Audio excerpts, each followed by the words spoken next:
দেশ বিদেশের সম্মানিত দর্শক, আসসালামু আলাইকুম। আমন্ত্রণ সবাইকে ইসলামিক টেলিভিশনের সাপ্তাহিক আয়োজন সংবাদ 7 দিনে। গত সপ্তাহের দেশ বিদেশের উল্লেখযোগ্য সংবাদগুলোর মধ্যে ছিল দেশের অর্থনৈতিক উন্নয়নে সঠিক সময়ে কর দিতে ব্যবসায়ীদের প্রতি আহ্বান জানিয়েছেন প্রধানমন্ত্রী শেখ হাসিনা।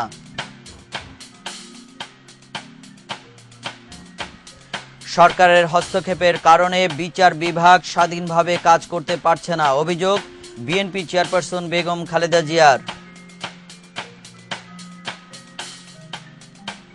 শেয়ার বাজার কেলেঙ্কারির তদন্ত প্রতিবেদন পেশ, দায়ীদের নাম প্রকাশ করতে নারাজ অর্থমন্ত্রী। এবং মামলার জট কমাতে সহসাই আইন সংশোধন করা হচ্ছে, মন্তব্য আইনমন্ত্রী ব্যারিস্টার শফিক আহমেদের।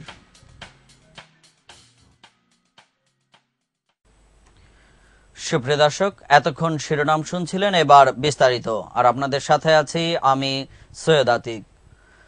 দেশের শিল্প বাণিজ্যের প্রসার এবং অর্থনৈতিক উন্নয়নে সঠিক সময়ে কর দিতে ব্যবসায়ীদের প্রতি আহ্বান জানিয়েছেন প্রধানমন্ত্রী শেখ হাসিনা। তিনি বলেন, ব্যবসায়ীরা সঠিক সময়ে কর প্রদান করলে বিদ্যুৎ, গ্যাস সহ ব্যবসার অন্যান্য পরিবেশ স্থিতিশীল রাখা সম্ভব হবে। বৃহস্পতিবার রাজধানীর উসমানী স্মৃতি মিলনায়তনে জাতীয় রপ্তানি ট্রফি বিতরণ অনুষ্ঠানে তিনি এসব কথা বলেন।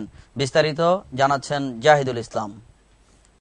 25টি পণ্য এবং ক্যাটাগরিতে বিভিন্ন খাতে রপ্তানিতে অবদানের জন্য দেশের ব্যবসায়ী এবং শিল্পপতিদের মাঝে পদক বিতরণ করেন প্রধানমন্ত্রী। রপ্তানি উন্নয়ন ব্যুরো আয়োজিত এই অনুষ্ঠানে প্রধানমন্ত্রী বলেন, সরকার নিজেই কূপ খনন করে গ্যাস উৎপাদন এবং বিদ্যুতের চাহিদা মেটানোর চেষ্টা করছে। তবে এই খাতে সরকারের বিশাল ব্যয় মেটাতে সঠিকভাবে কর প্রদানে ব্যবসায়ীদের প্রতি আহ্বান জানান প্রধানমন্ত্রী। গ্যাস শুধু উৎপাদন করলে হবে না, সঞ্চালনের ব্যবস্থা হবে।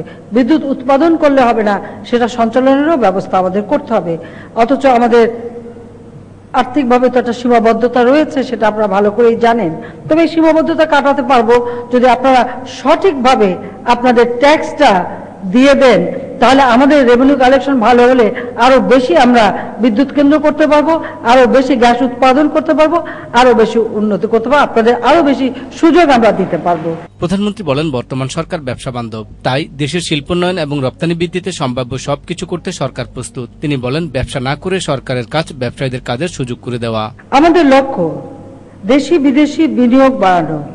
এর ফলে দেশের জিডিপি বাড়ছে, নতুন নতুন কর্মসংস্থান হচ্ছে, আধুনিক প্রযুক্তি আসছে, সাধারণ শ্রমিক দক্ষ শ্রমিকে পরিণত হওয়ার সুযোগ পাচ্ছে, মানুষের অর্থনৈতিক অবস্থার উন্নতি হচ্ছে এবং জনগণের ক্রয় ক্ষমতা বৃদ্ধিরও আমরা ব্যাপক কর্মসূচি নিয়েছি এবং বিশেষ করে গ্রামীণ অর্থনীতিকে উন্নত করবার পদক্ষেপ আমরা নিয়েছি। তিনি বলেন, শুধু বিদেশে রপ্তানি নয়, দেশের জনগণের ক্রয় ক্ষমতার মধ্যে দাম নির্ধারণ করে দেশীয় বাজার সম্প্রসারণ করতে হবে। প্রধানমন্ত্রী বলেন, সরকার ব্যবসা এবং বিনিয়োগের সুষ্ঠু পরিবেশ বজায় রেখেছে বলেই বর্তমানে রপ্তানি খাতে দেশের প্রবৃদ্ধি বেড়েছে। জাহিদুল ইসলাম, ইসলামিক টেলিভিশন, ঢাকা। সরকারের হস্তক্ষেপের কারণে বিচার বিভাগ স্বাধীনভাবে কাজ করতে পারছে না বলে অভিযোগ করেছেন বিএনপি চেয়ারপারসন ও বিরোধী দলীয় নেতা বেগম খালেদা জিয়া। তিনি বলেন, সংবিধান সংশোধন করে বিচারপতিদের ক্ষমতা খর্ব করা হয়েছে। বৃহস্পতিবার সুপ্রিম কোর্ট আইনজীবী সমিতির নবনির্বাচিত কমিটির সম্বর্ধনা অনুষ্ঠানে তিনি এসব কথা বলেন। মাইদুর রহমান রুবেলের রিপোর্ট। সুপ্রিম কোর্ট আইনজীবী সমিতির নবনির্বাচিত আইনজীবীদের সম্বর্ধনার জন্য এ অনুষ্ঠানের আয়োজন করেন জাতীয়তাবাদী আইনজীবী ফোরাম। অনুষ্ঠানের প্রধান অতিথির বক্তব্যে বিএনপি চেয়ারপারসন বেগম খালেদা জিয়া সরকারের করা সমালোচনা করেন। তিনি বলেন, সরকার দলীয় সন্ত্রাসীদের টেন্ডারবাজি, চাঁদাবাজি, দখল সহ সকল অনিয়মের কারণে দেশের মানুষ শঙ্কিত। সন্ত্রাস ও কুশাসনে জনজীবন অস্থির হয়ে উঠেছে।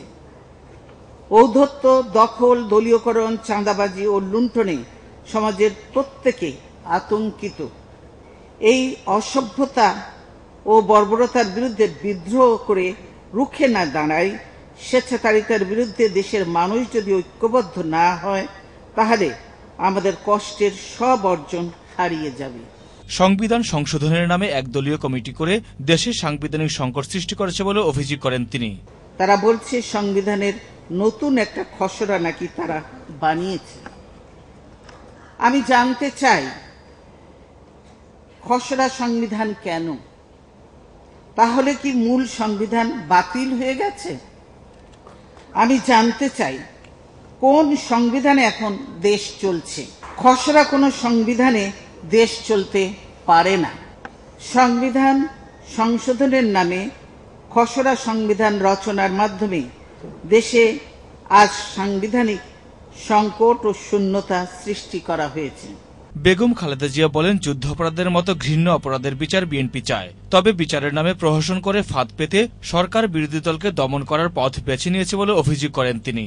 বিচারের নামে প্রহসন ও বিনা বিচারে আটক রাখার আরেক জঘন্য ফাঁদ সরকার সম্প্রতি তৈরি করেছে যুদ্ধ অপরাধের বিচারের তথাকথিত আন্তর্জাতিক ট্রাইব্যুনাল গঠনের মাধ্যমে।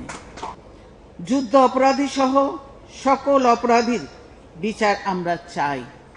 বিচারের নামে প্রহসন করে বিরোধী দলকে দমনের অপচেষ্টার আমরা বিরোধী।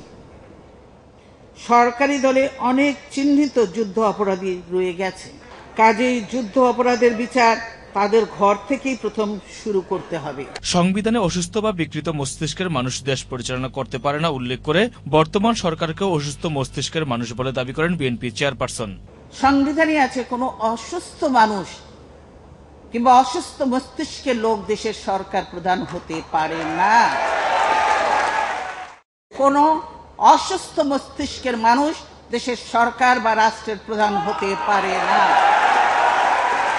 সুপ্রিম কোর্ট আইনজীবী সমিতির নির্বাচনে জাতীয়তাবাদী দলের নিরঙ্কুশ বিজয়ে আইনজীবীদের শুভেচ্ছা জানান বেগম খালেদা জিয়া।